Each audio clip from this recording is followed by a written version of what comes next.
दोस्तों, कुछ साल पहले मुझे अपने व्यवहार में कुछ बदलाव दिखना शुरू हुआ, जिन्होंने मुझे थोड़ा असहज कर दिया। मैंने नोटिस किया कि जिस क्षण से मैं सुबह जागता तब से लेकर रात तक मेरे जीवन में स्क्रीन ही स्क्रीन थी। कभी कंप्यूटर स्क्रीन, कभी आईपैड स्क्रीन, कभी लैपटॉप स्क्रीन, कभी टैबलेट स्क्रीन, कभी मोबाइल स्क्रीन। मेरे दिन की शुरुआत उस एक चीज़ से होती जो मुझे सुबह सबसे पहले जगाता, और वह था मेरा फ़ोन। और फिर मैं उस फ़ोन को लेकर बिस्तर पर बैठ जाता और कई तरह की वीडियो देखता, व्हाट्सएप चलाता, फेसबुक चलाता, ट्विटर चलाता, लिंक्डइन चलाता। इसके बाद बिस्तर से उठने और नाश्ता बनाने का समय होता। अब मैंने जिस चीज पर अपना ध्यान केंद्रित किया वह था मेरा आईपैड, जो कि ठीक उस ओवन के बगल में रखा होता था जिसमें ब्रेकफास्ट तैयार हो रहा होता। इसके बाद कुछ काम करने का समय होता और फिर से मैं एक अलग कंप्यूटर स्क्रीन पर जाता जो कि पहली स्क्रीन से ही जुड़ी हुई थी। यह सब करते हुए जब मैं एक महत्वपूर्ण काम खत्म करने की कोशिश कर रहा था, तब मेरी कलाई पर एक छोटा सा शैतान बीप कर रहा था, ब्लूप कर रहा था, वाइब्रेट कर रहा था। और वह डिवाइस थी मेरी डिजिटल रिस्ट वॉच। इन सारी डिवाइस में भी एक और विशेष अपराधी था जिसने सबसे ज्यादा मेरा समय बर्बाद किया था, और वह था मेरा फोन। हर दिन मैं फोन पर घंटों बिताता, इसलिए मैंने इस फोन से छुटकारा पाने का निर्णय लिया। इसी कड़ी में मैंने एक प्रयोग के रूप में मैंने सोचा मैं पूरे दिन में केवल 30 मिनट तक ही अपने फोन का इस्तेमाल करूंगा। अब मेरे पास केवल यही समय था जिसमें मैं अपने परिवार वालों से बात कर सकता था, गाने सुन सकता था, और वो हर चीज के लिए जो मैं संभवतः करना चाहता था। मात्र 1 सप्ताह के अंदर ही मैंने अपने अंदर बहुत बड़े बदलाव महसूस किए। मैंने महसूस किया कि मेरा मन शांत रहने लगा। मेरे जीवन में 3 अच्छी चीजें होने लगी, जिसमें पहले है कि मेरी ध्यान केंद्रित करने की क्षमता बढ़ गई। माई अटेंशन स्पैन ग्रू। अब मैं आसानी से चीजों पर ज्यादा ध्यान केंद्रित कर सकता था, जो कि इस प्रयोग के शुरू होने से पहले मैं नहीं कर पाता था। इसके अलावा जब मेरा दिमाग दुनिया की चीजों से बाहर आया तो मेरे दिमाग में बहुत सारे नए अच्छे इनोवेटिव आइडियाज आने लगे, और इन आइडियाज को अमल में लाने के प्लान्स भी आने लगे। इन सबसे ऊपर अब मेरे पास मेरे दिमाग में मेरे भविष्य के बारे में बहुत सारे आइडियाज और प्लान्स थे। केवल एक फोन से छुटकारा पाने पर मेरे जीवन में ये 3 प्रभाव उत्पन्न हुए। कुछ साल पहले मुझे जब यह एहसास हुआ, तब यह जानने के लिए कि इस व्याकुलता की दुनिया में ध्यान केंद्रित करने के लिए क्या करना पड़ता है, मैंने एक बहुत ही लंबा रास्ता तय किया। मैंने सैकड़ों मैगजीन्स, बुक्स, रिसर्च पेपर्स को पढ़ा। इस समय तक मेरे ऑफिस व घर की हालत ठीक उस तरह से थी जैसे किसी फिल्म में कोई मर्डर मिस्ट्री सुलझा रहा हो। उनके पास एक बड़ा सा बोर्ड होता है, एक कागजों से जुड़ा तार होता है जिसपे अखबारों की कटिंग टंगी हुई होती है। इसी कड़ी में मैं दुनिया भर के कई विशेषज्ञों से मिला जो इस बात पर अध्ययन कर रहे थे कि चीजों पर ध्यान केंद्रित कैसे करें। और मुझे जो भी पता लगा वो प्रयोग मैंने अपने ऊपर किए। इस समय तक मेरे पास 30,000 शब्दों के शोध पत्र थे कि ऐसा क्यों है, टेक्नोलॉजी कैसे हमारे ध्यान और ध्यान केंद्रित करने की क्षमता को प्रभावित करती है। क्या आप जानते हैं कि हम कितने समय तक किसी चीज पर ध्यान केंद्रित कर सकते हैं? किस तरह से हम अपने आसपास की दुनिया पर ध्यान केंद्रित कर सकते हैं? अपने फोकस पर हमारा नियंत्रण कितना है? हमें रिसर्च में पता चला है कि जब हम कंप्यूटर के सामने काम करते हैं, खासकर जब हमारा फोन हमारे पास में हो, तो हम केवल 42 सेकंड के लिए ही किसी एक चीज पर अपना ध्यान केंद्रित कर पाते हैं और दूसरा काम करना शुरू कर देते हैं। और जब हमारे पास व्हाट्सएप, फेसबुक, ट्विटर, लिंक्डइन जैसी एप्लीकेशंस खुली हों, तो हम केवल 35 सेकंड के लिए ही किसी एक चीज पर अपना ध्यान केंद्रित कर पाते हैं। इसका कारण क्या है? हमें लगता है कि ये एप्लीकेशंस हमारे दिमाग को भटका देती हैं, ये समस्या है। लेकिन रिसर्च में पता चला है कि समस्या यह नहीं है कि एप्लीकेशन हमें भटका देती हैं, बल्कि समस्या यह है कि जब हम इन एप्लीकेशंस का इस्तेमाल करते हैं, नोटिफिकेशंस पढ़ते हैं, मैसेज का रिप्लाई करते हैं, तो हम एकदम से अति उत्तेजित हो जाते हैं, आवेश में आ जाते हैं।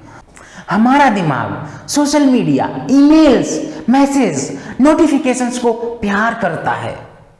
हम इन चीजों को दिमाग की गर्लफ्रेंड या बिछड़ा हुआ प्यार कह सकते हैं, जिनकी तरफ हमारा दिमाग पूरे दिन भागता है। और इसीलिए जब भी हम इन एप्लीकेशंस को चलाते हैं तो हमारा दिमाग एक पुरस्कार के रूप में डोपामिन छोड़ता है।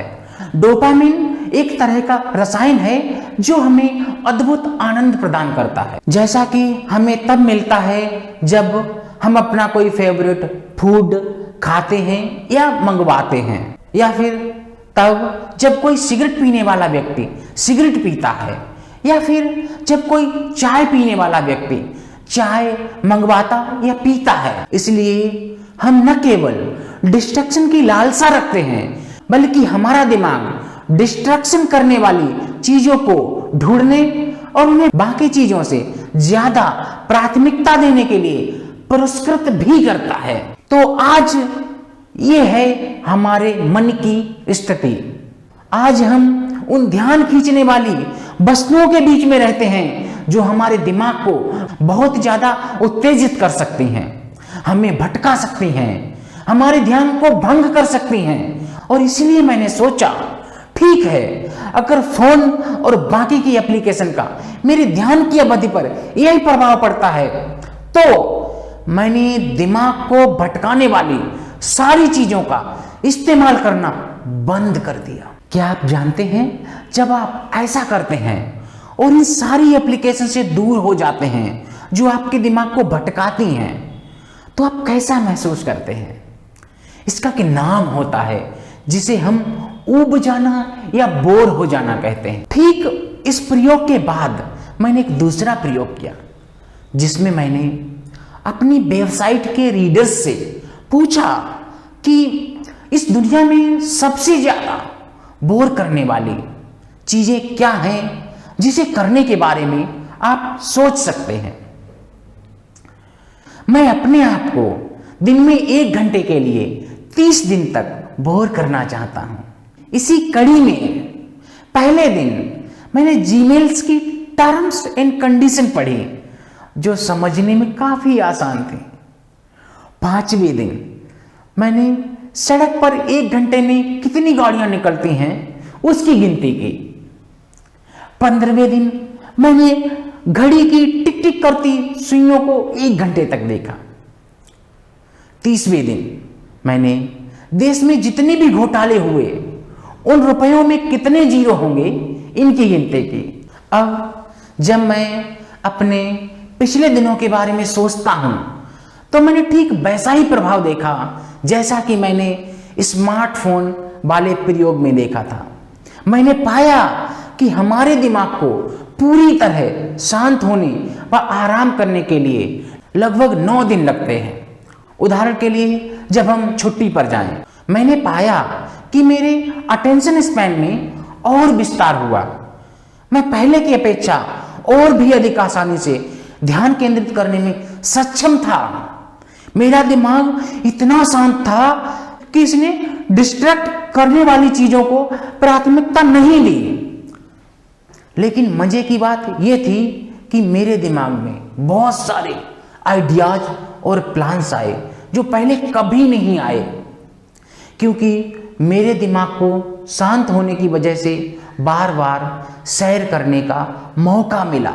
आप अगर अपने उस समय के बारे में सोचें जब आपके दिमाग में कोई बहुत ही शानदार आइडिया आया हो, आप पाएंगे कि ये आइडिया आपको तब आया होगा जब आपका दिमाग कहीं भी बिजी नहीं रहा होगा और ये शांत होगा। हो सकता है ये आज सुबह आया हो जब आप स्नान कर रहे हो, या फिर किसी और सुबह। फिर आप इन आइडिया को एक दूसरे से जोड़कर एक नया आइडिया बना सकते हैं जो इस दुनिया ने पहले कभी नहीं देखा हो। आइंस्टीन, न्यूटन इसके उदाहरण हैं। वहीं अगर आप किसी और चीज पर अपना ध्यान लगाते, जैसे कि फोन, तो ऐसे आइडियाज कभी भी नहीं आते। इसे आप एक मोड कह सकते हैं जिसमें आप अपने दिमाग को जानबूझकर सैर करने के लिए छोड़ देते हैं। यह न केवल हमारे दिमाग में नए आइडियाज लेके आता है, बल्कि उन्हें अमल में लाने के लिए बहुत सारी योजनाएं भी लाता है। शोध से यह भी पता चला है कि जब हम अपने दिमाग को आराम करने देते हैं तो ये मुख्यतः 3 स्थानों पर ही जाता है। हम अतीत के बारे में सोचते हैं, हम वर्तमान के बारे में सोचते हैं और हम भविष्य के बारे में सोचते हैं। लेकिन हम जितना सोच सकते हैं उससे कम हम अतीत के बारे में सोचते हैं। हम लगभग कुल समय का केवल 13% ही अतीत के बारे में सोचते हैं और इसमें हम सामान्यतः अतीत की सोची समझी घटनाओं को ही याद करते हैं। हम वर्तमान समय के बारे में कुल समय का लगभग 27% ही सोचते हैं। हमारा दिमाग भविष्य के बारे में अतीत व वर्तमान के कुल समय से भी अधिक सोचता है। हमारा दिमाग भविष्य के बारे में 48% तक सोचता है। अब आप सोच रहे होंगे ये नंबर तो 88% ही हुए हैं, बाकी के समय हमारा दिमाग किसके बारे में सोचता है? रिसर्च के मुताबिक बाकी के समय हमारा दिमाग डल रहता है। इस समय हमारे दिमाग में कोई भी आइडियाज नहीं होते हैं। साइकिलिंग करना मेरी पसंदीदा हॉबी है। साइकिलिंग मेरा पूरा अटेंशन नहीं लेता और मेरे दिमाग को सैर करने देता है। मैं जहां कहीं भी होता हूं, अगर मौका मिलता है तो मैं साइकिलिंग करता हूं। मैं आज इस घटना से पहले होटल की जिम में साइकिलिंग कर रहा था। साइकिलिंग न केवल आपके दिमाग को शांत रखता है, बल्कि यह हमारे दिमाग के नसों को भी व्यवस्थित रखने में मदद करता है। मैं जब भी साइकिलिंग करता हूं, मेरे दिमाग में बहुत सारे आइडियाज आते हैं जिन्हें मैं डायरी पे लिख लेता हूं ताकि बाद में इन आइडियाज पर काम कर सकें। मैं उन आलसी लोगों में से एक हूं जिनसे आप कभी मिले होंगे, और मुझे लगता है यही मुझे बोलने व लिखने के लिए बहुत सारे आइडियाज देता है। हम लोगों को बहुत ज़्यादा चीज़ें करने की आवश्यकता नहीं है, हम काफ़ी कुछ कर रहे हैं। हम इतना कुछ कर रहे हैं कि हमारा दिमाग हमेशा बिजी रहता है, इसे सैर करने का कभी कोई मौका नहीं मिलता। और इसीलिए जब हमारे दिमाग में सर्वोत्तम आइडियाज आते हैं तो हम उन पर ध्यान नहीं देते और जाने देते हैं। मेरे पास आपके लिए एक चैलेंज है। यह चैलेंज 2 हफ्तों का है। इसमें आप अपने दिमाग को शांत रखेंगे और नोटिस करेंगे कि आपके अटेंशन में कितना परिवर्तन हुआ है, आपको कितने विचार आते हैं, आपका ध्यान कैसे बदलता है, आपके दिमाग में कितनी योजनाएं आती हैं। आप इसके लिए कुछ प्रयोग कर सकते हैं, जैसा कि मैं करता हूं। मैं हर रोज रात 8 बजे से सुबह 8 बजे तक अपने आप को इंटरनेट की दुनिया से पूरी तरह डिस्कनेक्ट रखता हूं। मैं और मेरी पत्नी हर रविवार को अपने आप को टेक्नोलॉजी की दुनिया से पूरी तरह दूर कर लेते हैं। हम ना इंटरनेट चलाते हैं, ना फोन चलाते हैं, ना कंप्यूटर चलाते हैं, ताकि हम इस डिजिटल दुनिया से अलग हो सकें और वास्तविक दुनिया के साथ फिर से जुड़ सकें। बहुत बहुत धन्यवाद।